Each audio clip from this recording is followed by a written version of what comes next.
구독, 좋아요. 이준우 국민의힘 대변인 나오셨습니다. 어서 오십시오. 네, 반갑습니다. 이준우입니다. 예. 좀 모스탄 대사 파장부터 한번 좀 살펴볼게요. 어제 인천국제공항에 입국을 해서 여러 발언을 했는데 동시에 뭐 그 전에 서울대에서 특별 강연이 오늘 예정돼 있었는데 어제 서울대에서 그 취소를 했어요. 그래서 뭐 일단 주최 측에서 트루스 포럼 측에서 장소와 시간을 변경한다고 좀 공개적으로 알렸는데 그 상황 어떻게 평가를 하세요? 원래는 이제 강연하는 장소가 호암 교수회관이라고요. 그 예. 장소가 굉장히 큽니다. 뭐 만든 지 오래됐지만 거기서 이제 하기로 했었는데 지금 장소를 불허했습니다. 그 이유가 네. 교육 및 연구 활동에 지장을 초래할 수 있다라는 그 이유로 취소를 했다 그러더라고요. 그래서 급하게 장소를 구할 수 없다 보니까 서울대 정문에서 강의를 하겠다라고 지금 장소가 변경된 상황이고요. 근데 이게 굉장히 서울대 입장에서 좀 굉장히 유감이라 생각합니다. 왜냐하면 지금 비판이라든가 반대 목소리에 대해서는 서울대가 교육하고 연구하는 곳 아닙니까? 모든 대학은 다 그렇죠. 특히 서울대는 더 이제 우리나라 대표하는 대학이니까 더 그러야 되는데 그러지 않고 비판과 반대 목소리를 원천적으로 봉쇄하려고 하는 모습, 이런 모습을 보인다는 게 굉장히 유감이다 말씀을 또 드리고, 사실 또 서울대는 또 어떤 정치적으로 연관되어 있는 그런 곳이 아니지 않습니까? 예. 말 그대로 상아탑이고 연구하고 학생들의 어떤 배움의 터전인 곳인데 거기를 정치적 의미를 부여해가지고 취소한 건 굉장히 좀 부적합하다 생각이 들고요. 또 하나 이제 이런 생각도 들기도 합니다. 서울대가 이제 작년인가 재작년인가요? 그때 네. 이제 서울대 들어간 이제 국고 보조금이 한 1조 원 된다고 합니다. 총액. 그러니까 R&D에 엄청난 비용이 들어간 거예요. 그렇기 때문에 지금 정부 눈치로 보는 것도 아마 있을 거예요. 그러니까 윤석열 정권에서 이재명 정권으로 바뀌면서 만약에 정부의 눈밖에 벗어나는 그런 행동을 했을 경우에 국고 보조금을 깎는다든가 그런 게 충분히 가능하죠. 왜냐하면 지난번에 봤지 않습니까? 예. 윤석열 대통령 시절에 대통령실 이제 특수활동비, 그다음에 검찰, 경찰 특수활동비를 왕창 제로로 깎아 버렸지 않습니까? 그럴 때 이번에 마음에 안 들면은 갑자기 올해 작년에는 1조였다가 내년에는 제로가 될 수 있는 그런 것도 이제 아마 의식을 좀 했을 겁니다. 그래서 장소를 변경했다. 저는 서울대학이 이렇게 정치적 중립성, 독립성을 스스로 지키지 못하고 이렇게 굉장히 눈치를 보면서 정치 줄다리 하는 거 굉장히 잘못됐다고 생각하고요. 예. 또나 모스탄 씨의 주장에 대해서 허위라고 좀 규정하는 부분이 있는 것 같아요. 이제 더불어민주당의 얘기인데 허위라고 규정을 합니다. 근데 모스탄 씨의 주장이 검증 좀 받은 건 아니지 않습니까? 지금 근거를 가지고 본인은 내 주장은 이렇다라고 지금 얘기를 하고 있는 건데 거기에 대해서 갑론을박 논쟁을 해가지고 진실을 찾아가는, 한마디로 트루스 포럼에서 트루스를 찾아가는 그런 이제 행사가 되어야 되는데 그런 길목 자체를 막았다라는 생각이 들고, 그래서 저는 이번 이제 모스탄 이제 이분이 굉장히 의미가 있습니다. 왜냐하면 좀 주한 대사 후보이기도 하지 않습니까? 네. 그런데 이거 잘못하면 미국에 잘못된 시그널을 줄 수도 있다. 이제 우리나라 대표 대학이 모스탄 씨의 강연을 방해했다, 또는 뭐 방해했다, 뭐 그렇게 볼 수 있는데 그거를 혹시 정부가 개입해서 방해했다라고 하면 아주 심각해지죠. 아주 심각해진 거죠. 그래서 이제 미국에 잘못된 시그널을 줄 수 있다. 아무래도 지금 트럼프가 이재명 정권에 대해서 굉장히 지금 호의적이지 않습니다. 근데 모스탄 씨에 대해서 이렇게 푸대접하는 모습이 미국에 잘못된 시그널을 줄 수 있고, 또 모스탄 씨가 미국에 돌아갔을 때 생각해 보십시오. 한국에서 어떤 일이 있었고 한국 정부 측 관계자가 나한테 와서 어떤 말을 했다, 이런 것들을 전부 다 보고를 다 할 거란 말이에요. 그런데 이렇게 첫날부터 예정되었던 강연도 못 하겠다는 것은 미국에 좋지 않은 시그널을 줄 수 있다고 봅니다. 예. 지금은 저 화면에 떠 있는데요. 자, 모스탄 대사 초청 트루스 포럼에서 했는데, 자, 뒤에서 그 문제 자세히 밝히겠지만 원래 서울대 호암 교수회관에서 예정돼 있었는데 장소와 시간을 변경을 해서 오늘 7시에 서울대 정문광장에서 사실은 행진 시위 겸해서 아예 모스탄 대사 이야기를 듣는 걸로 좀 변경이 됐다고 합니다. 그 소식도 뭐 알려드리고요. 그런데 어제 이제 입국을 한 후에 모스탄 대사가 윤석열 대통령 재수검 관련해서도 이야기를 해서 인권 침해다, 미국 정부와 유엔에 제소하겠다, 이런 입장도 밝혔고, 트럼프 대통령 측근으로 알려진 고든창 변호사 혹시 이미지 있습니까? 그 올렸던 이미지. 예. 고든창 변호사가 저렇게 이제 자신의 트위터에 글을 올렸어요. 고든창 변호사도 윤석열 대통령 재구속과 관련해서 이건 기소가 아니라 박해다, 뭐 이런 입장을 밝힌 바 있습니다. 동아시아 전문가인 타라오 박사, 동아시아 연구센터 박사죠. 타라오 박사도 윤석열 대통령 수용에 대해서 굉장히 강한 우려를 표명하는 글을 이렇게 올렸는데 모스탄 대사도 이제 어제 그런 입장을 밝혔어요. 윤석열 대통령 접견 가능성도 제기가 되고 있는데 윤 대통령 만나면 파장이 상당할 것으로 보여요. 접견은 일단 가능합니다. 예. 왜냐하면 본인이 여권이 있고요. 신원이 확실한 거죠. 신원이 확실하고 그다음에 접견을 위한 절차, 접견하려면 이제 예약을 해야 되거든요. 네. 그 시스템이 들어와서 적법하게 절차까지 예약 절차까지 다 마쳤다 그러면은 만약에 찾아갔는데 그거를 정치적 이유로 거부한다 그러면 이거는 정말 외교적인 문제까지 비화될 수 있습니다. 그렇기 때문에 저는 이제 접견 가능성이 있다라고 좀 봅니다. 있다고 보고 그리고 이제 여기서 이제 인권 문제도 얘기가 좀 나왔었는데 사실 지금 말씀하시는 분 이제 타라오 이제 박사가 머그샷 또 찍고 에어컨도 틀어주지 않고 선풍기는 50분 작동 후 10분 멈춘다. 나 근데 이게 이해가 되더라고. 왜 50분 작동 10분 멈춘지 그럼 다시 또 50분 또 틀어준다 그 얘기 같더라고요. 보니까 예, 그런 방식으로 해보는 건 사실이에요. 그렇죠. 네. 근데 그게 왜 그런지 모르겠어요. 뭐 이유는 뭐 그런데 네. 전기 과부하 핑계는 이렇게 된다고 합니다. 저도 이제 수감됐을 때 한참 예. 여름을 거기서 보냈거든요. 네네네. 실제 50분 틀어주고 10분 꺼지고 그러면 엄청 열이 짧은 시간에 느껴져요. 확 느껴지죠. 예. 네. 왜 차 안에서 실내에서 에어컨 잠깐 끄면 확 열기가 올라오지 않습니까? 그렇죠. 그런 것처럼 이제 그렇게 되겠죠. 네. 근데 이것도 좀 이해가 돼. 요즘 선풍기가 모터가 좋아서요. 과열되지 않습니다. 과열된다고 하면 이미 지금 우리나라 지금 선풍기 제품들 다 리콜 받았겠죠. 그런 문제가 없는데 좀 이해가 되지 않는다. 그리고 당뇨병이 있으세요. 그래서 네. 당뇨약을 밖에서 처방받아서 꾸준히 먹는데 모르겠습니다. 이 수감이 되면은 안에 있는 주치의한테 새로 처방을 받아서 약이 들어가야 된다. 뭐 이런 규정이 있는 것 같은데 이것도 좀 빨리 신속하게 절차를 거쳐서 약을 좀 드셔서 건강을 챙길 수 있도록 해주면 좋겠습니다. 좋겠는데 자 어쨌든 만약에 이제 이번에 들어오신 이제 모스탄 이제 전 대사가 접견을 한다 그러면 접견의 메시지가 굉장히 중요할 것 같아요. 접견의 메시지. 그러니까 아마 통역도 같이 들어갈 것 같고요. 그러면 구치소에서도 통역 관도 배정을 시켰죠. 원래는 그 교도관만 배정을 하는데 교도관 영어로만 못할 겁니다. 교도관이 이제 접견 들어오면 옆에서 다 받아 적습니다. 뭐 아시겠지만 다 받아 적는데 영어를 못하는 상태라든가 또는 통역을 통해서 그 자리에서 바로바로 이제 본인이 알아먹을 수 있을 것 같으면은 이제 통역을 준비 안 할 건데 그래도 통역에 대한 어떤 그 이제 공정성이라든가 또는 정확성을 위해서 구치소에서 준비한 통역관이 아마 필요할 겁니다. 그리고 모스탄 씨가 데리고 들어간 통역관도 있고 이렇게 해서 내용을 주고 받는다 하면은 접견 시간이 좀 더 길어져야 될 겁니다. 아마 그게 근데 사실은 통역관은 공식적인 것이는 통역관을 쓰는데 네. 저희가 같이 식사를 해본 적이 있거든요. 네네. 한국말을 상당히 잘 하기 어느 정도 해요. 아, 다 그러시면- 대부분 알아듣습니다. 그래 표현도 잘 그러시면 예. 굳이 필요 어느 정도는 없겠네요. 알아듣고 네네네. 그래서 조금 더 이제 정교하거나 어려운 용어가 나오면 통역관이 해줄 필요가 있는데 네네네. 일상적인 용어는 어느 정도는 알아듣습니다. 하기요. 이게 공식 외교 석상이 또 아니니까 통역관이 굳이 필요 없을 수도 있죠. 일상적인 그리고 대화라는 어머님이 항상 같이 다녀요. 그러면 더 예, 잘 어머님은 뭐 한국 사람이십니까? 예, 한국에 계시다가 이제 이민 가셨으니까. 그럼 더 잘 아시겠네요. 예. 네. 그래서 어떤 이제 메시지를 이제 가지고 나올지 그리고 아마 공개하지 않은 메시지가 있을 거예요. 미국에 가서 트럼프한테 보고할 메시지가 있을 건데 그거는 이제 어떻게 될지 그건 이제 시간 지나야 미국에서 아마 알 수 있는 건데 그런 이제 메시지가 좀 기대가 되는 그런 상황 같습니다. 예.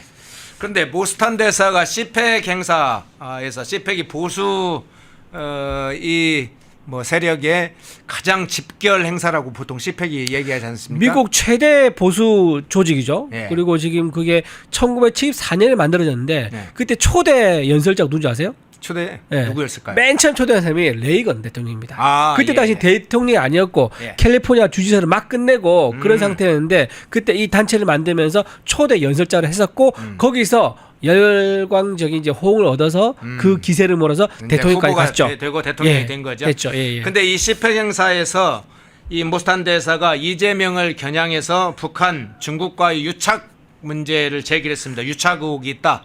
중국과 북한과 관계가 이재명과 관계가 있다. 이렇게 의혹도 제기를 했고 중국 공산당이 사이버 방식으로 사이버 여론전을 통해서 한국 내 선거 그리고 정치에 관여하고 있다 이런 의혹도 제기를 했었어요. 그렇죠. 지금 미국에서는 굉장히 이제 정치적 이슈 중에 뭐냐면은 선거에 외세가 개입하는 거. 이거 예. 굉장히 민감합니다. 특히 러시아가 이제 개입했었던 게 지금 언론에 많이 알려졌었죠. 그리고 예. 이번에는 중국이 미국 선거에 개입했던 게 사실 증거가 나왔어요. 그래서 FBI가 이제 의회에 보고하고 상원의회에서 이거는 의회에서 직접 조사하겠다라고 이제 공식 안건이 된 거죠. 자, 그런 상황에서 지금 다른 나라도 마찬가지입니다. 우리나라도 그렇고 일본도 그렇고요. 호주도 그렇고 중국이 선거 때마다 이 주요 국가들 침투를 해가지고 여론 조작을 한다라는 의혹이 지금 전 세계적으로 일어나고 있는 상황입니다. 그리고 실제로 또 북한도 이제 우리나라 여론 조작에 상당히 많이 개입을 하죠. 북한의 정찰 총국이 있습니다. RGB라고 그러는데 여기 사이버 댓글 부대가 있습니다. 실제로 이제 북한에서 나오신 탈북자가 이 정찰총국에서 일하신 적이 있는가 봐요. 그때 그 사람의 증언이 있습니다. 근데 이 사람이 이제 익명으로 하는데 이제 한국에서 불리는 이름은 김국송이에요. 실제 이름 아닌데 어쨌든 김국송이라는 사람이 뭐라고 증언했냐면 2012년 대선 때 박근혜하고 안철수 후보를 비방하는 댓글을 공식적으로 조직적으로 정찰총국에서 했었다라고 본인이 증언한 바가 있습니다. 그리고 또 정찰총국 산하에 사이버 부대 이름이 사이버 부대 세 군데가 있어요. 그 이제 하나 대표적으로 많이 알려진 게 김숙희죠. 예. KIMSUKY 그다음에 227 연구소 여기도 사이버 댓글 부대고요. 또 하나가 보로카이 하나 둘 하나라는 부대가 있습니다. 보로카이가 뭐냐면 뷰로크래시 할 때 뷰로 그거를 이제 무슨 한국 조선 북한에 쓰는 단어로 바꾸는가 본데 그걸 보로카이라 불러요. 그래서 보로카이 하나 둘 하나라는 이런 세 군데 이제 사이버 부대가 우리나라 선거가 있거나 또 정치적 이슈가 있거나 또는 이제 뭐 이제 탄핵이라든가 여론 탄핵이라든가 이런 게 있을 때 개입을 해가지고 사이버 여론 조작을 하는 부대로 많이 알려져 있습니다. 그렇기 때문에 이제 모스탄 대사가 이번에 이재명 대통령의 선출된 과정에서도 이런 외세 중국이나 북한에 여론전이 있었을 것이다라고 이제 의심하고 있는 거죠. 예. 자, 시청하시면서 좋아요 누르지 않았으면 좋아요 한번 꼭 눌러주시기 바랍니다.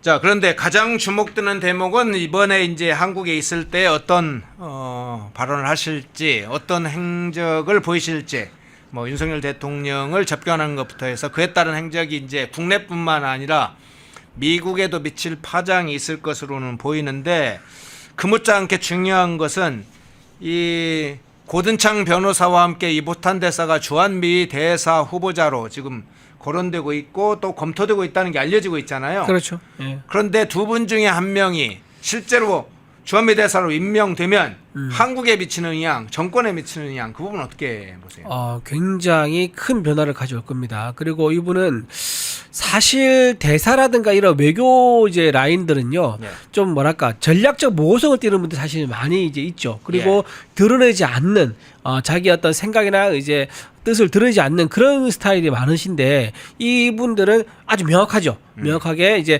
동북아시아라든가 한반도 이제 안전이나 경제 그리고 한미 관계에 대해서 정확하게 자기 노선을 뚜렷하게 드러내고 있는 분입니다. 예.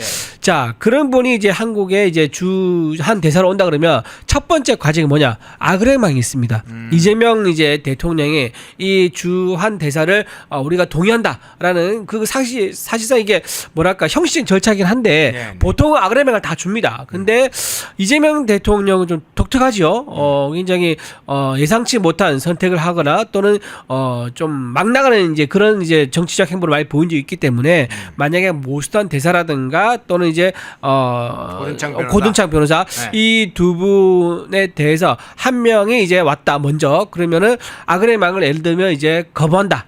치면 또 두 번째 또 고든창이 온다 치십시다. 그러면 또 거부한다. 이제 이런 과정을 생각할 수가 있어요. 거부하게 되면 그 엄청난 파장이 돼. 한미 관계가 파탄되는 거죠. 네. 제가 보기에 그래? 주한미군 철수. 그러면서 이제 너네가 지금 쓰고 있는 24시간 인공위성 사용 비용 등등 청구서가 아마 엄청날 겁니다. 100억 달러 정도의 청구서를 내밀 건데 과거에도 우리 노무현 정부에서 전작권 환수액이 나왔을 때 그 비용 청구서를 받고 포기를 했다고 하지 않습니까?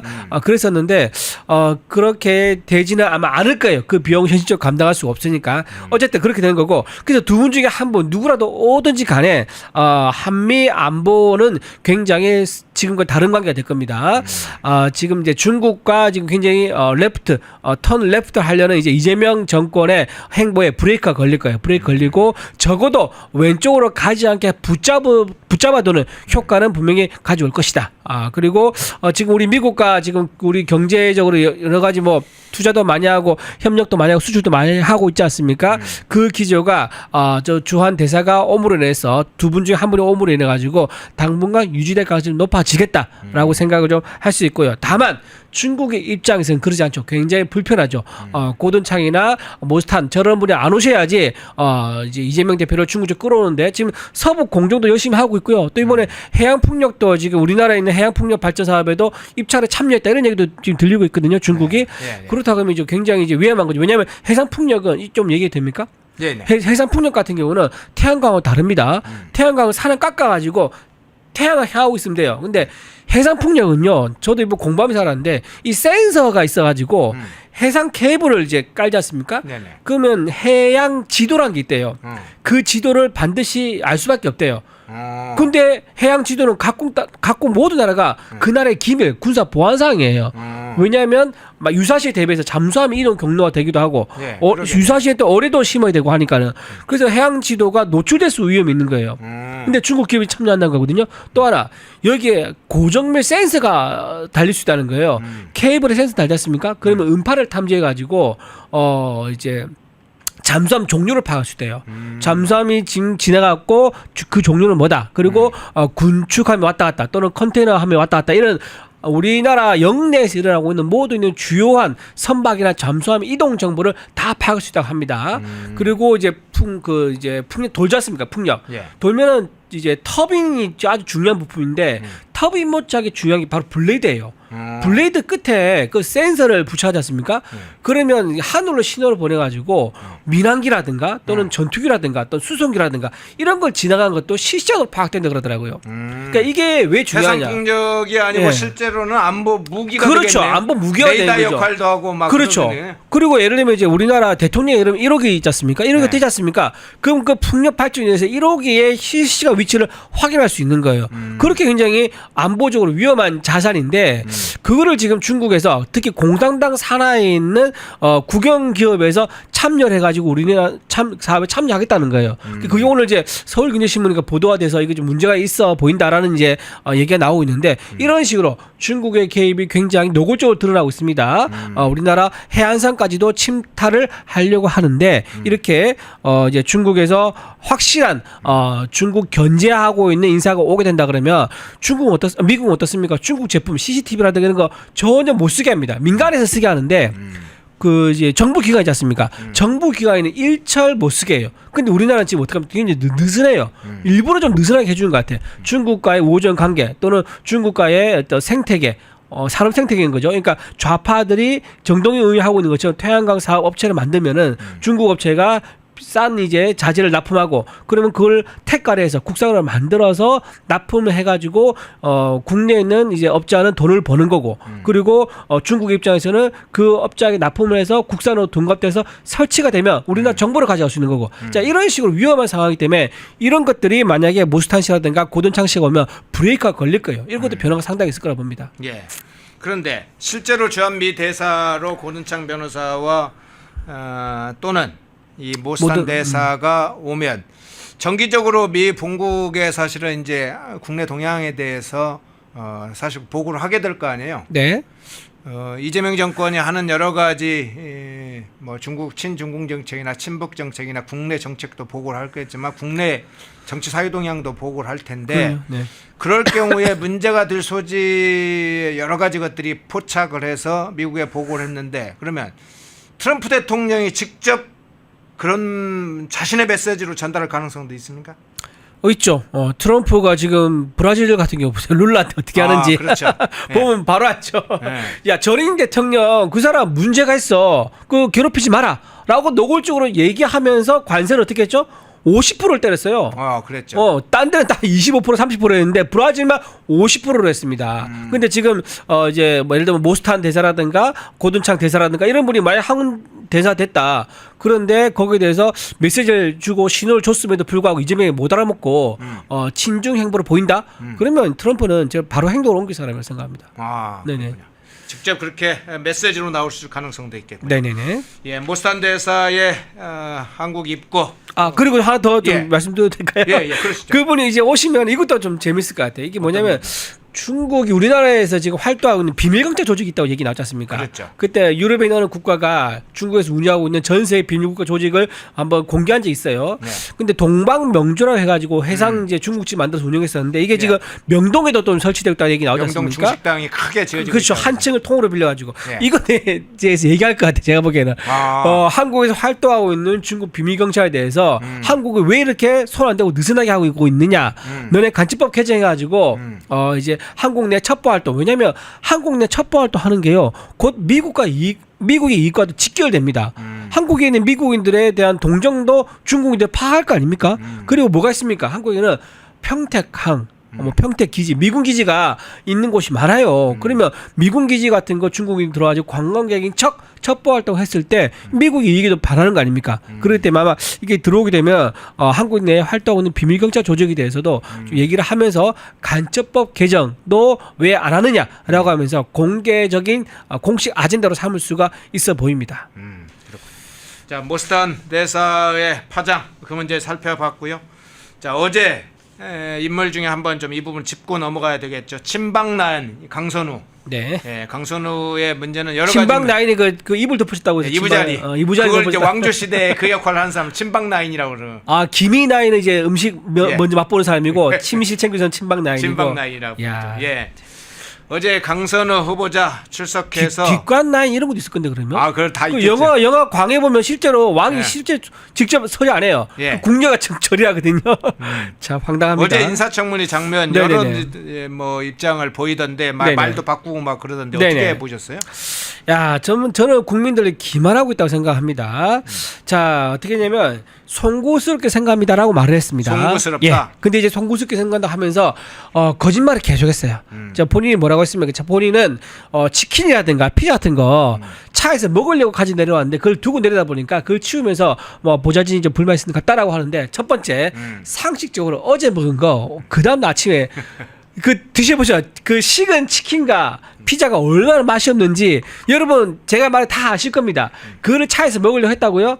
아침부터 튀긴 거 잘 안 먹습니다. 밀가루 잘 안 먹습니다. 속에 부대끼지요. 저는 거짓말까지 되는 높다고 생각합니다. 그리고 실제로 그게 또 어제 금방 뽀록이 났습니다. SBS 기자가 추가로 이제 보도를 했는데 그게 거짓말이 뭐냐? 그때 그 이제 내려가서 버려라고 이제 그 줬다고 했지 않습니까? 네. 보좌진이 그 사진을 찍어가지고 자기 친구과 동료 보좌진한테 보냈는가 봐요. 그러면서 이제 한마디 합니다. 야, 퇴사하고 싶다라고 이제 한마디 해요. 그랬더니 그 상대 보좌진이 야, 또 강선우야? 또 강이야 이제 이렇게 하죠. 그러니까 당연하지 강이지라고 해요. 이래서 강선우를 얘기합니다. 예, 그 사진 혹시 있으면 한번 맞아요. 예, 사진 있으면 보여주시겠습니까? 예. 이미지 아까 오픈 때 우리 김진기 기자가 좀 설명을 좀 드렸는데 그 이미지 중에 강선우 저기 있네요. 예. 저 사진 보세요. 띄워주시죠. 그렇죠. 저 사진 보면은 보내주세요 하고 들고 나갑니다. 그 나간 거 엘리베이터에 사진 찍어서 네. 퇴사하고 싶다가 동료한테 보내요. 그러니까 설마 또 그러니까 강선우죠. 그 당연히 강이죠라고요. 그러니까 약간 선배 이제 보좌진 같습니다. 자, 이런 식으로 했음에도 불구하고 자기는 일부러 준 적이 없다라고 말하는 거. 이건 굉장히 좀 말이 되지 않는다. 거짓말한 게 뽀록났다라고 생각이 들고요. 또 하나 더 거짓말한 게 뭐냐면은 그거 있습니다. 저기 법적 조치를 저는 안 한다. 안 했다라고 얘기를 해요. 예, 법적 조치 자기는 한 적도 없다. 없고 막 이런 그것도 식으로 거짓말이야. 그게 뭐냐면은 그래도 기자에게 저 이제 제보자, 그러니까 인터뷰 응한 사람이 있을 거 아닙니까? 인터뷰 응한 사람을 이제 취재한 기자에게 답을 보냅니다. 그러면서 그 보좌진이 자기 관련해서 허위 사실을 얘기했기 때문에 나는 법적 조치 중입니다라고 공식적으로 입장을 밝혔어요. 그런데 어제 인사청문회 나와가지고 자기는 그런 적 없다라고 또 거짓말한 겁니다. 그러니까 입만 열면 거짓말을 하고 있기 때문에 이렇게 어제 나와서 송구스럽게 생각한다. 이거는 저는 정말로 이거야말로 거짓말이다라고 생각하고 자, 가장 중요한 건 뭐냐? 이분이 지금 제가 알기로 재선이거든요. 그러니까 한 6년 정도 국회의원 했다고 볼 수 있는 거죠. 자, 국회의원 전에는 이렇게 갑질했는지 모르겠습니다. 저는 그럴 가능성이 높다고 보지만 어쨌든 국회의원 되고 나서 이게 6년 넘게 갑질해온 사람이 단 하루 딱 한 번만 공식적인 자리에서 송구합니다라고 끝나고 넘어간다 그러면요. 이 6년 동안 했던 그 갑질이 고쳐지겠습니까? 안 고쳐지겠습니까?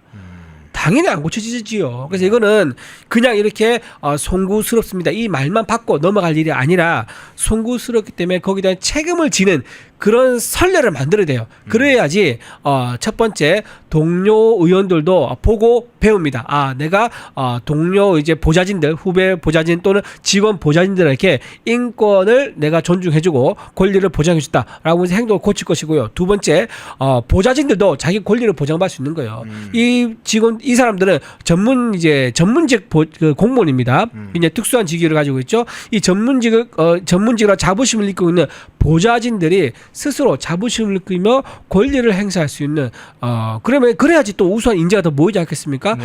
그런 것까지 생각을 한다 그러면은 이번에 그냥 말뿐인 송구스럽습니다. 그 말만 받고 넘어가서는 안 될 일이다. 사태까지 이어져야지 이 악순환을 막을 수 있다라고 생각합니다. 예.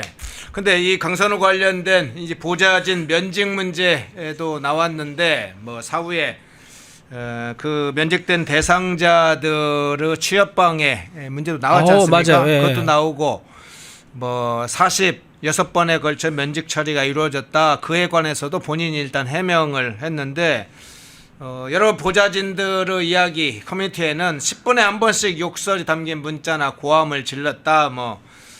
제가 어느 방송에서 보니까 그 여의도 보좌진들이 올린 커뮤니티에 이 강선우가 시민들 만나서 악수를 하고 난 후에 자기 차를 타고 나서는 손소독제 샤워바 하듯 뿌렸다 뭐 이런 이야기도 그 내용에 있다고 하더라고요. 근데 국회 보좌진들이 지금 상황을 보고 있을 텐데 보좌진들의 지금 느끼는 감정이나 분위기는 어떨 것이라고 보세요?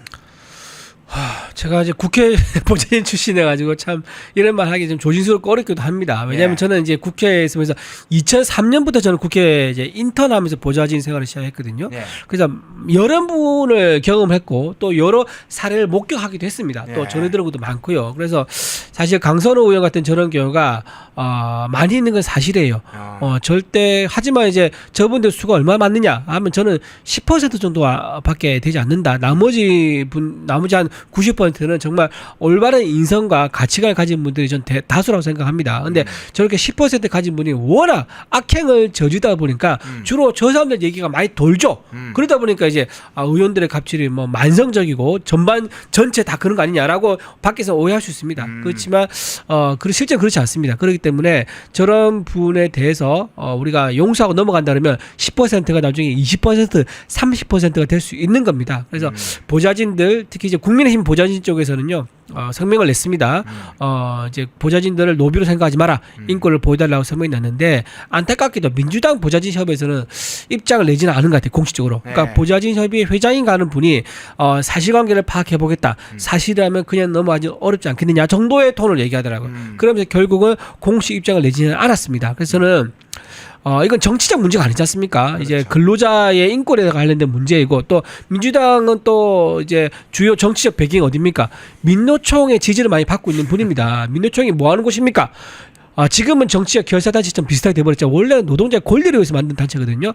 거기서 지지를 받는 곳에서조차도 이렇게 안하무인격 인권을 말살하고 근로자 권리를 짓밟는 이런 행태를 묵과한다는 건 있을 수 없는 거죠. 그래서 저는 민주당 보좌진 협의회에서도 입장을 내고 또는 민노총 단체에서도 입장을 내서 이런 거는 한번 털고 간다 그러면 사실 민주당이 박수를 받지 않을까 저는 그렇게 생각합니다. 예. 그 남편 문제도 나왔어요. 네네. 남편의 바이오 헬스 관련된 업체 여기 이제 스탁 옵션 문제도 나왔고 재산 누락 의혹도 나왔고 뭐 관련 법안을 발의했다가 철회했다 이런 얘기도 나오고 있어요. 예, 이게 지금 이해충돌 문제가 있더라고요, 보니까. 본인이 이제 2020년 8월입니다. 보건의료기술진흥법 일부 개정 법률안을 공동 발의가 아닙니다. 대표 발의했어요. 공동 발의는 뭐냐면 이제 다른 의원이 대표 발의할 때 자기가 참여해서 10명을 채워서 같이 이제 발의하는 건데 대표 발의해서 본인이 주도적으로 해서 다른 사람한테 10명이 동의를 받은 거죠. 이 법안을 발의했는데 이게 남편 회사와 관련이 있는 거예요. 그러니까 정동영 의원 케이스와 비슷합니다. 정동영 의원 케이스가 어떻습니까? 태양광 관련돼 가지고 입법을 했는데 알고 보니까 그 법안이 통과되면 혜택을 보는 사람이 부인과 두 아들과 동생 아니었습니까? 그래서 이해충돌 문제가 지금 나오고 있는 거죠. 이것도 똑같은 거예요. 내용은 이렇습니다. 이제 산병연, 그래서 산업과 병원과 연구원 협력 체제를 만들어가지고 연구 중심 병원으로 인정받은 병원이 비영리 법인으로 의료기술 협력단을 설립할 수 있도록 하는 내용이 담겨 있는 거예요. 그래서 연구 중심 병원을 지정제에서 인증제로 바꾸는 그런 내용이 핵심입니다. 그런데 이게 이제 관련 이제 연구 중심하는 병원도 있는 거고 또 의료진도 있지 않습니까? 거기에서 반대를 굉장히 많이 했다 그러더라고요. 반대를 많이 하면서 그때 이미 얘기가 나온 거예요. 이거 강선우 의원 혹시 배우자 관련 회사 거기서 뭔가 부인을 내세워가지고 입법학 아닌가라는 소문이 슬금슬금 나기 시작했대요. 그래서 실제로 어떻게 되냐? 이거를 철회를 했어요. 그러니까 8월 달에 8월 21일 날 이제 대표 발의했는데 2달 만에 10월 21일 날 철회했다는 거예요. 문제가 상당히 될 수 있겠다. 그렇죠. 알긴 알았군요. 그렇죠. 문제는 아는 거죠. 그리고 실제로 그게 이제 어떻게 되냐면 이 법안 있죠. 대표 발의 하기 2주 전에 이 관련돼 가지고 토론을 열었는데 그 토론에 참석한 회사가 바로 남편이 소속돼 있는 회사가 참석했다는 거죠. 그러니까 이 바닥 좁습니다. 업계 있으면 누가 어떻게 된다는 걸. 그러니까 그걸 경쟁업체가 눈 시퍼렇게 뜨고 보고 있는데 처음에야 노골적으로 막 비판적으로 안 하겠죠. 왜냐하면 보복받을 수 있으니까. 근데 조심스럽게 문제 제기를 하는 거예요. 그러면서 언론은 기자들한테 소문이 슬근슬근 나는 거죠. 그러면서 이게 커질 것 같으니까 바로 철회를 해봤습니다. 예, 그래서 만약에 이게 소문이 안 났으면요 철회 안 합니다. 할 이유가 없죠. 근데 이제 반대 목소리 나오고 이게 남편과 관계했다, 이해충돌 문제가 있다는 소문이 나기 시작하니까 한 2달 만에 바로 철회했다는 게 이번에 인사청문회에서 드러났죠. 예. 남편 지금 수입이 총 30억 가까이 드는데 그 돈이 어떻게 사라졌는지 지금 신고한 금액과 맞지도 않아서 재산 누락 의혹도 지금 제기가 됐는데, 근데 이 강선우가 또 미국 가서도 좀 망신살 뻗쳤다 이런 얘기가 있어요. 미 대학 교수로 갔을 때 네네네. 강의 평가 문제도 나오고 여러 가지 지적이 있더라고요. 예, 맞습니다. 본인이 이번에 미국에서 좀 공부한 적이 있고 거기서 또 강의를 했었는가 봐요. 네. 사우스 다코타 주립대 교수로 이제 있었다 그러는데 거기서 이제 강의 평가를 이제 받는 이제 사이트가 있습니다. 거기에 올라온 사이트를 보면은 이런 얘기가 주로 있습니다. Late my professor라는 사이트인데 거기서 평가를 어떻게 나왔냐 단어만 말씀드릴게요. horrible, 끔찍하다, disgusting, 역겹다. 그리고 한국의 행운을 빈다. 이건 비꼬는 말입니다. 자, 이런 교수가 장관이 됐다고 하니까 그 기사를 봤다라고 하면서 한국의 행운이 있기를 하고 이제 비꼬는 그런 평가도 했고요. 1점. 그러니까 이게 총 이제 평가 점수제가 있지 않습니까? 1점이 awful이라고 그러는데 1점을 준 평가가 5개로 가장 많았다고 합니다. 그리고 이제 강의 태도도 굉장히 좀 불성실했는가 봐요. 2012년부터 2016년 8월까지 사우스 다코타대에서 조교수로 활동했었는데 그때 이제 2016년 3월에 20대 총선에 나가기로 됐는가 봐요. 그러면서 본인이 국내로 들어와 버립니다. 그러면서 어떻게 했느냐? 온라인 강의를 했었는데 이렇게 평가를 했습니다. 수업이 장난 같았다. 강 교수는 내내 행방불명했다. missing, 행방불명했다라고 하는 코멘트까지 올라와 있고 역시 여기에서도 5점 만점에 1점 평가가 대부분이었었고요. 온라인 수업으로 전환됐는데 이메일, 왜 학생들 보면 이제 과제를 낸다든가 또는 문의사항 있으면 이메일 보내지 않습니까? 이메일에도 답장이 없었다라면서 아주 악평을 쏟아냈다고 합니다. 국제적 망신입니다. 국제적 망신까지. 네. 계속 친박 라인 2부 자리 문제가 계속 나오네요. 강선우, 이재명의 2부 자리를 봐주는 강선우. 근데 네. 이재명 옆에는 주변에 보면 어쨌든 변호인들은 12곳에 지금 요직에 쫙 가 있다고 하고요. 네네. 고참대는 또 원내대표였다가 지금 당대표로 출마하고 2부 자리를 봐주는 우리 강선우는 친박 라인 수준을 넘어서 이제 장관원으로 될 지금 후보자까지도 올라가 있네요. 네네. 이재명의 방식이 그겁니까? 이재명의 방식이 그죠. 나한테 충솔하면 그 사람이 어떤 사람인지 묻고 따지지 않는다. 나한테 충솔하면 내가 다른 사람 보는 앞에서 공개적으로 네가 기대한 거 이상의 보상을 해줄 거야라고 하는 거예요. 그렇게 해서 수많은 사람들 통솔할 수 있는 힘을 얻는 거죠. 왜냐하면 그 생각해보죠.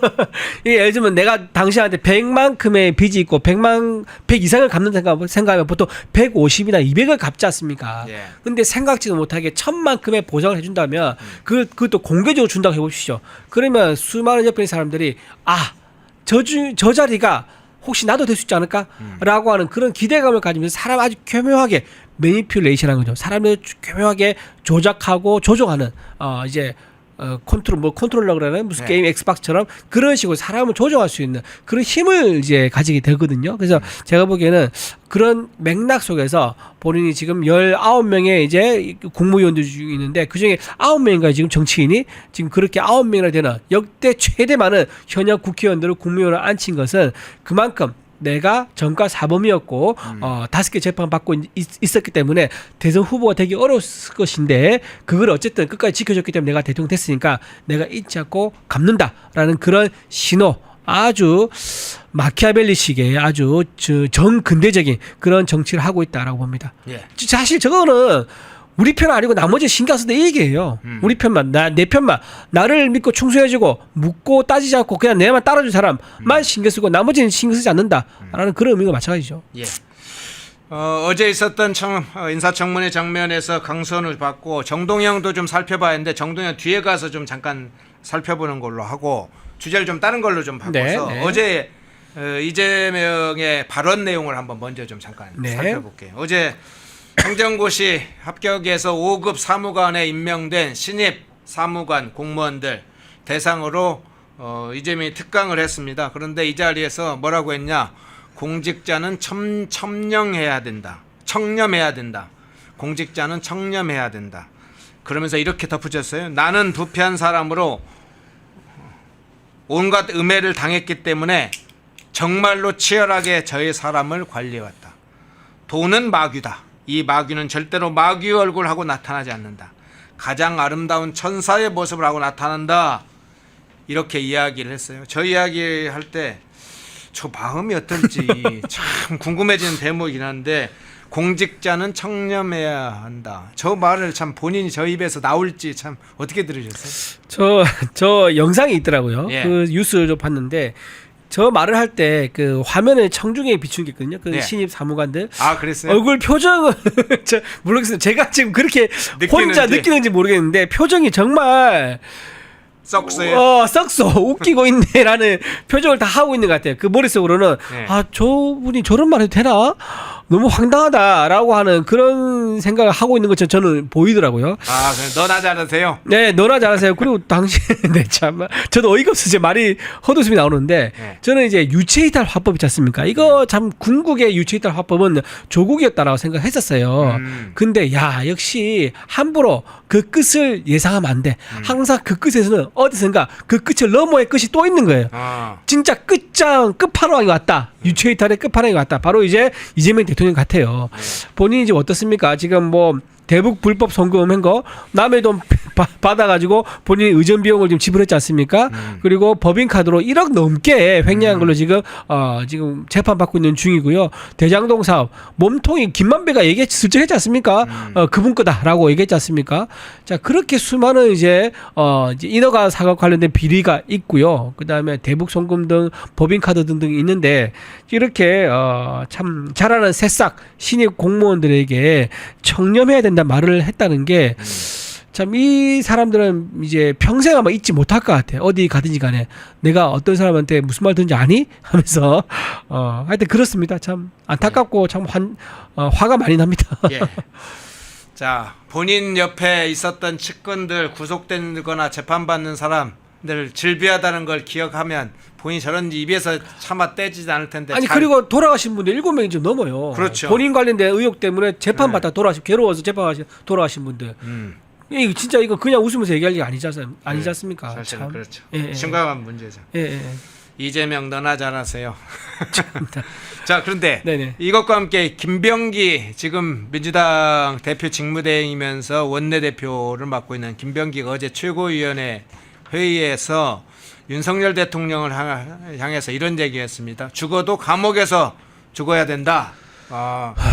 아주 패륜적인 발언을 저렇게 쉽게 하는 상황이 됐어요. 어떻게 들으셨어요? 전 돌려주고 싶어요 그대로. 예.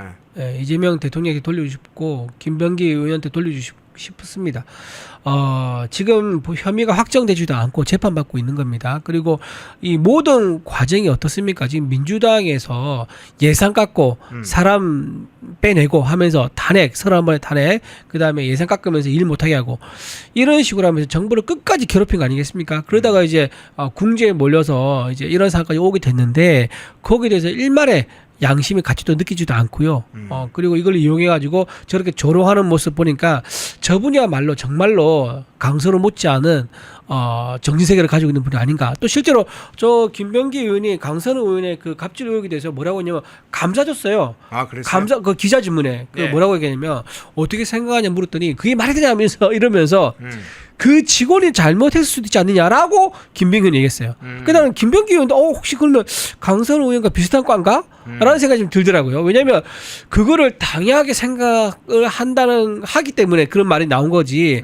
이제 뭐 저라든가 행정관님처럼 조금 잘못된 거라고 생각하면은 그 보좌 직원이 문제가 있다라고 말을 할 수가 없습니다. 네. 왜냐면 46명이 교체됐기 때문에 그건 분명히 이제 사장이라든가 조직에 문제가 있는 건데 그를 두고 당사자인 피해자가 문제 있다고 말한 것은 과거 피해 호소원 여기로 했던 그 분위기가 아직까지도 민주당에서는 개선되지 않고 그대로 남아 있는 게 아니냐. 저는 김병기 의원이 저 말이 언젠가는 본인에게 그리고 이재명 대통령에게 그대로 부메랑으로 돌아갈 것이다. 저는 그래 봅니다. 예. 민주당 얘기 나왔으니까 하나 더 민주당 얘기를 해볼게요. 민주당에서 3대 특검 상황 대응 특별위원회를 지금 출범시켰다고 알리고 있는데 황정하 대변인이 이런 얘기했어요. 특검의 수사 상황에 민주당도 종합적으로 대응하겠다는 입장을 종합적으로 대응하겠다 이런 입장을 밝히기도 했는데 그러면 결국 민주당과 특검이 뭐 한몸이라는 것은 대체적으로 한몸처럼 움직인다 이런 걸 알고 있었는데 이 3대 특검 상황 대응 특별이라는 게 특검이 어떤 방향으로 수사를 해라, 어떤 방향으로 뭐 기소를 해라, 어떤 방향으로 재판을 이끌고 가라 이렇게 지휘 통제소입니까? 그렇지. 한마디로 이제 지휘부란 얘기죠. 특검에 대해서 특검이 어디로 갔지 조이스틱을 들고 딱 이제 특검의 머리 꼭대기에다가 조이스틱 딱 꽂은 거예요. 네. 꽂아가지고 오른쪽 갔지, 왼쪽으로 갔지, 빨리 갔지, 늦게 갔지. 자, 이거를 이제 하겠다 이 말인 거고요. 네. 사실 이 구도는요 이미 정해져 있었습니다. 이재명 대통령이 그 대선 후보 시절부터 했던 얘기 있지 않습니까? 예. 윤석열 전 대통령 빨리 감옥에 보낸다라고 했었고요. 취임하자마자 이튿날 3특검이 지금 통과가 됐습니다. 자, 그렇다면 사실 처음부터 역할이 뭐였냐? 특검은요, 국민의힘 의원들을 막 휘저어가지고 전부 다 압수수색하고 출금하고 소환 요구하고 하면서 국민의힘 의원들을 괴롭히는 겁니다. 국민의힘이 단일 대우를 못 갖추게 하고 국민의힘이 전열을 가다듬어서 선명한 야당으로 활동하지 못하도록 막는 거예요. 방해하는 거죠. 자, 그러면 민주당에서 무엇을 하냐? 특검이 한 그걸 가지고 계속 내란 정당이라고 악마화시키는 거예요. 나쁜 이미지를 만드는 거죠. 특검과 더불어민주당 역할이 이렇게 정해져 있는 거예요. 특검에서 앞에서 때리고 뒤에서 더불어민주당은 그걸 활용해서 선전선동을 한 거고요. 그러면 이재명 대통령 역할은 무엇이냐? 바로 돈 나눠주게 해요. 자, 이렇게 특검과 더불어민주당이 서로 짜고 모의해서 국민들에게 나쁜 이제 이미지를 막 공급을 하는 겁니다. 그러면 그 사이에 이재명 대통령은 무슨 역할을 하죠? 아주 착한 역할을 하는 거예요. 돈을 주면서 호감을 얻는 거죠. 그래서 지금 사실 지금 지지율 보십시오.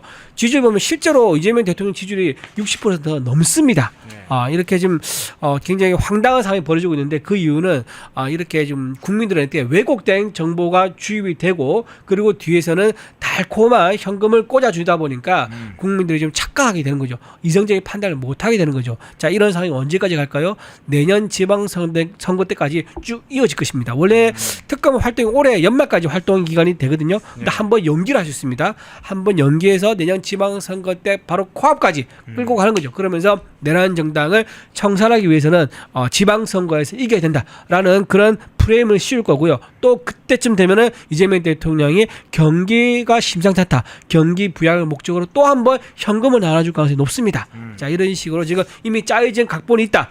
여러분 정신 바짝 차려야 되고요. 국민의힘이 이번 전당대회에서 반드시 좋은 후보를 당 대표로 내세워서 단일 대우로 선명하게 싸워야 한다. 말씀드립니다. 네. 자, 정도현 관련해서 좀 압축적으로 네. 한 두세 가지 정도 질문을 네. 좀 짧게 드릴게요. 어제 이제 황당한 발언들이 네. 워낙 많았는데 다 네. 다루기는 시간 좀 한계가 있으니까 태양광 관련해서 자기 가족들의 태양광 사업 관련해서 이권 챙기려고 하는 이해 충돌 문제가 발생하지 않았느냐, 그거에 대해서 생계형 뭐 생존형 호구지책용으로 하게 됐다. 누가 들으면 상당히 저소득층 가난하게 산 사람이 호구지책하는 것으로 생각이 들어요. 근데 네. 여기에다가 이 태양광을 적극 안정적인 수입원이 들어오니까 적극적으로 장려해야 된다까지 이야기를 했어요. 어떻게 그 장면을 들으셨어요? 그러니까 이재명처럼 뻔뻔하게 나간 거죠. 이재명처럼. 그 이재명이 어떻게 했으면 대장동 사업이 이권 관련된 사업 비리 사업 아닙니까? 근데 이걸 가지고 성남시에 큰 이익을 줬다면서 황당한 소리를 하면서 본인이 이제 변명을 했었습니다. 예. 마찬가지예요. 정동영 의원도 태양광 사업 문제되니까 태양광 사업 좋은 거라고 하면서 사과하기는커녕 오히려 뻔뻔하게 밀고 나가 버리는 이런 태도를 취하고 있는 것 같아요. 그래서 지금 뭐 많이 알려졌지만 동선 같은 경우는 정동영 의원이 지역 사무실이 있는데 그 지역 사무실에 같은 건물에 주소를 뒀다 그래요. 그렇게 해서 은행 대출을 받았는데 그 이유가 뭐냐 물어봤더니 아무래도 정동영 의원의 좀 사무실에 주소를 두면은 대출 받기가 수월해서 그랬다라고 또 본인 실토를 합니다. 네. 자, 이런 식으로 온 가족이 한 사람의 어떤 정치적 영향력에 의존해 가지고 하고 있는 사업 아닙니까? 그러면 이게 정상적인 사업이라 할 수 있습니까? 패밀리 비즈니스인 거죠. 그 이해 충돌, 아까 말씀드렸던 강선우 의원처럼 남편처럼 이해 충돌의 대표적인 사례인 거고, 이게 저는 민주당에서 과연 정도 의원만 이럴 것이냐. 왜냐하면 이런 기법 아주 나쁜 기법이죠. 이거를 정동영 의원, 강선우 의원뿐만 아니라 아름아름 서로 품앗이하면서 내가 직접 대놓고 하게 되면 이렇게 들킬 수 있으니까는 서로 품앗이. 당신은 우리 와이프가 하는 사업에 관련돼 가지고 입법해줘. 나는 그럼 네 동생이 하는 관련돼서 입법해줄게.라고 하면서 이런 게 아름아름 굉장히 뿌리 깊게 박힐 수도 있겠다는 생각이 들어요. 그래서 저는 이참에 국회의원들의 이제 이런 위선과 내로남불 그리고 이제 패밀리 비즈니스를 아주 철저하게 수사를 해가지고 한번 뿌리 뽑을 필요가 있다고 생각합니다. 예. 이런 이 개인 비리 문제도 심각한데 보다 본질적인 건 통일부 장관이 됐을 때 문제가 지금 심각합니다. 이제 그 문제를 압축적으로 여쭤볼 텐데 어제 한 4달 이 관련해서 발언이 워낙 많아서 지금 다 문제를 삼을 만한 문제들인데 북한은 최적이 아니다. 이 발언부터 시작을 해서 천안함 폭침 사건이나 연평도 사건도 이명박 정부의 강경책 때문에 발생했다. 그 발언도 했어요. 네. 여기다가 한미연합 군사훈련 연기도 검토할 수 있다. 남북 관계나 북미 관계가 나빠진 이유가 한미연합훈련을 연합훈련 중단을 지키지 못했기 때문이다. 라면서 마치 우리 측에 책임이 있는 것처럼 이야기를 했어요. 그래서 여러 가지 이야기를 지금 하고 있는데 통일부 장관으로서 이 완전히 이게 뭐 북한 대변이냐 이런 얘기까지 나왔는데 어떻게 들으셨어요? 북한에 가서 뭐 이제 장관을 하면 이런 소리 뭐 할 수 있을 것 같아요. 그런데 지금 우리나라 대한민국 정부에서 장관을 하겠다는 사람이 이러면 한다는 게 너무 어처구니가 없는 거고요. 더군다나 노무현 정부 때 통일부 장관을 한번 했지 않습니까? 네. 그때 어땠습니까? 그때 이제 정동영 의원이 장관이 북한에서 김정일을 만났었어요. 만나가지고 막 그때 화해 무드 아주 좋은 분위기 만들었죠. 그런데 그 다음 해에 북한의 첫 이제 핵실험을 했습니다. 예. 그러면 통일부 장관으로서 역할이 뭡니까? 본인이 북한에 불려 올라가서 거기서 장단 맞춰주고 평화 모드 만들 때 북한에서 뒤에서 핵 개발 열심히 했다는 거 아니겠어요? 그리고 경협 자금으로 올려준 돈이 뭐 700억 불이 넘는데 그 중에서 상당한 금액이 현금으로 올라갔고 그게 북한에서 핵 개발에 쓰였다는 게 미국 의회 조사국의 연구 보고서입니다. 특히 우라늄 농축 기술이지 않습니까? 그게 북한에서 못 만들었대요. 그래서 그거를 파키스탄에서 사왔다 그러더라고요. 그래서 그 이제 경협 자금을 우리가 준 돈 가지고 파키스탄에서 사와서 북한의 핵 실험까지 할 수 있다는 게 미국 의회 조사국의 연구 결과예요. 자, 그러면 본인이 사과를 해야죠. 본인이 올라가서 바보처럼 쏟고 장단 맞춰줘 한 사이에 북한 핵 개발하면서 대한민국 국민의 안보를 위협하고 있지 않습니까?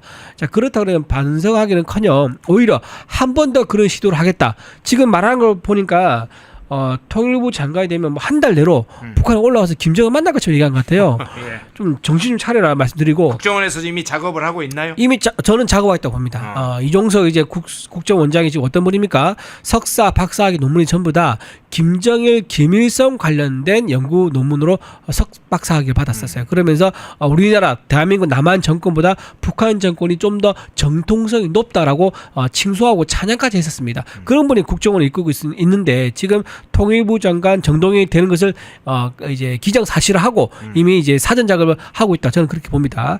그리고 주적을 북한이라고 하면 안 된다고 얘기했는데 그러면 지금 북한에 의해서 목숨 잃은 우리 장병들 연평도부터 해가지고 천안함 이런 분들 그럼 뭡니까 죽음이. 그리고 아이고 참내 말이 너무 화가 나서 지금 그런데 국립현충원에 가서 정말 석고되자하고 무릎 꿇고 사과를 해야 됩니다. 우리나라 지키다가 목숨 잃은 수많은 장병들에게 저렇게 우리나라 순국 선열들의 넋을 저렇게 비참하게 만드는 저런 발언을 하신 분이 통일부 장관을 하겠다. 저건 말이 안 된다. 북한에 이번에 가게 되면 원웨이 티켓만 끊어라. 돌아오지 말고 거기서 그냥 편도편으로 올라가지고 거기 있는 게 차라리 낫겠다라는 생각이 들고요. 전작권 환수 얘기를 또 하더라고요. 예. 저거 옛날에도 그 얘기 나왔었습니다. 아까 예, 잠깐 말씀드렸지만 예. 노무현 때부터 저게 본격적으로 나오기 그렇죠. 시작했죠. 전작권 환수하게 되면 이제 미군도 철수하게 되는 거죠. 그렇게 되면 24시간 인공위성 그 북한 감시하는 체계 그 사용 비용을 내야 되고요. 통신망 감청하는 거 그것도 사용 비용 내야 되고요. 전략적 무기 그것도 사용 비용이 내야 됩니다. 그 비용이 뭐 100억 달러가 넘는다 그러더라고요. 그러니까 나중에 검토를 해보고 나중에 그걸 취소를 하면서 전작권 환수가 없던 게 돼버리는 게 선례가 과거에 있었습니다. 근데 또다시 이게 꺼낸다는 게 무엇입니까? 제가 보기에 북한과 중국에서 이걸 원하는 거 그걸 들어주겠다가 아니면은 이걸 꺼낼 이유가 없어요. 제가 보기에는 그래서 지금 이렇게 북한과 중국을 등에 업고 이제 있는 이제 국무위원들이 많다는 것은 제가 보기엔 굉장히 위험하다. 언제 우리나라가 중국인들에 의해서 땅을 빼앗기고 그다음에 뭐 복지 혜택도 다 빼앗기고 이런 상황이 될 수도 모르는 상황이다. 중국인들이 집주인은 집에 새들어 살게 되는 그런 상황이 지금 지금 벌어지고 있지 않습니까? 그런 상황이 벌어지고 있는데 통일부 장관이라는 사람이 뭐 두 개의 나라 국가 인정하자 이런 식으로 또 얘기했더라고요. 예. 근데 북한의 주장을 얘기한 거는 똑같은 거거든요. 김정은이 선언한 것을 그대로 그렇죠. 그 노선을 따르겠다는 그렇죠. 거잖아요. 예, 그대로 노선을 따르게 되니까 통일부라는 이름이 없어지는 거죠. 왜냐하면 두 개의 나라를 인정하게 되면요 통일을 할 필요 없는 거예요. 서로 다른 국가가 되는 그렇죠. 거죠. 서로 다른 국가이기 때문에. 근데 지금 어떻습니까? 우리는 그 지금 이제 휴전 상황이기 때문에 북한 우리는 반국가 단체로 보고 있는 법적으로는. 네. 그래서 통일 노력을 하는 거고 그래서 통일부라는 부처가 있는 겁니다. 그래서 저렇게 북한이 원하는 대로 그걸 봐서 임종석이 또 두 국가 인정하자고 얘기했지 않습니까? 그렇게 해서 지금 북한을 인정하는 그런 행보를 보이는 것은 제가 보기에는 또다시 이재명 대통령이 뭔가 북한에 대한 큰 선물 보따리 현금이라든가 또는 물자라든가 이런 거 줄 준비를 하고 있는 거고 결국에는 아마 이재명 대통령을 노벨 평화상 시상자로 만들기 위한 그런 전초 작업이 아닐까라고 생각합니다. 예. 자, 두 개의 국가 북한을 하나의 국가로 인정한다는 것이고 반국가 단체로 헌법에서 명료하게 한 과단체로 다만 현재 실정 상황은 유엔에 가입했기 때문에 특수관계라고 이렇게 보는데 아예 그걸 별다른 독자적인 하나의 정권으로 인정하겠다. 그럼 북한의 문제에 대해서 북한이 핵을 가지고 있어도 개입하지 말아라. 왜? 별도 국가기가 가지고 있는 핵에 대해서 만일 우리가 이야기를 하면 내정 간섭이 되니까 이런 식의 논리로 갈 겁니다. 이제 북한의 핵 문제나 북한 주민의 인권 문제나 북한의 체제 문제나 이런 거에 대해서 두 개의 국가론을 주장하는 사람들이 가야 주장하고 있는 노선은 뻔해 보입니다. 북한의 핵무장에 관해서 입을 닫아라. 북한 주민의 인권 침해에 대해서 입을 닫아라. 북한이 체제 변화를 해야 된다는 것도 입을 닫아라. 두 개 국가를 다른 국가인데 왜 내정 간섭, 주권 침해하느냐 뭐 이런 주장이 하려고 하겠죠. 그게 김정은이 노리고 있는 또 하나의 방법입니다. 자, 그 장면까지 우리 이준호 국민의힘 대변인과 함께 살펴봤습니다.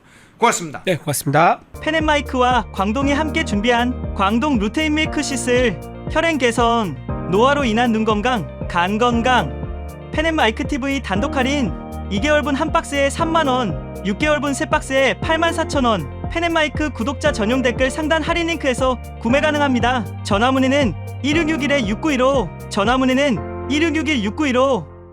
펜앤마이크와 광동이 함께 준비한 광동 면역보감 데일리 스틱 2024년 건강기능식품 대상 높은 흡수율, 휴대와 섭취가 간편한 스틱형 펜앤마이크 TV 단독 할인 1개월분 한 박스에 33,000원, 3개월분 세 박스에 9만원 펜앤마이크 구독자 전용 댓글 상단 할인 링크에서 구매 가능합니다. 전화 문의는 2661-6915 전화 문의는 2661-6915 펜앤마이크와 광동이 함께 준비한 광동 혈당혈압 콜레스테롤 케어 솔루션 식후 혈당 상승 억제, 체지방 감소, 혈중 콜레스테롤 개선, 높은 혈압 감소 펜앤마이크 TV 단독 할인 1개월분 한 박스에 25,000원, 3개월분 세 박스에 66,000원 펜앤마이크 구독자 전용 댓글 상단 할인 링크에서 구매 가능합니다. 전화 문의는 2661-6915 전화 문의는 2661-6915 펜앤마이크에서 추천하는 영상도 보고 가세요. 다른 영상도 즐기시려면 구독 버튼을 꼭 눌러주세요.